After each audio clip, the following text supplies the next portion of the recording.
ዛሬ እንግዲህ የምንገኘው ቦሌ ኢምፔሪያል ሁዳ ኢንጂነሪንግ እያስገነባው ያለውን ሳይታችን ላይ ነው ማለት ነው። የሳይታችን መሐንዲስ የሆነውን ኢንጂነር አሰፋን አንዳንድ ጥያቄዎችን እንጠይቀዋለን ማለት ነው። ሳይቱ ምን አይነት ደረጃ ላይ እንደደረሰ አንዳንድ ኢንፎርሜሽን ይሰጠናል ማለት ነው። ሰላም እንዴት ናችሁ? ሰላም እንኳን መጣችሁ። እንግዲህ ዛሬ ያለንበት ደረጃ እንግዲህ በ10ኛው ቀን የኮንክሪት ሙሌት የምናደርግበት ነው። ከ10 ቀን በፊት የፈርስት ፍሎር ወይም ደግሞ የመጀመሪያውን ወለል ኮንክሪት ካስት አድርገናል።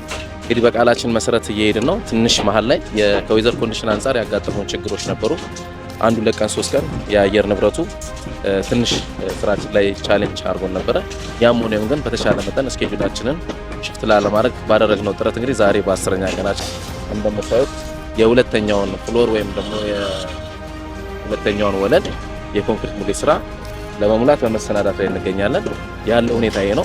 ማታ ላይ ብትመጡ ደግሞ የኮንክሪት ሙሌት ስራችንን እያሳለጥን ወይም ደግሞ እያከናወንን እንገናኛለን ብዬ አስባለሁ።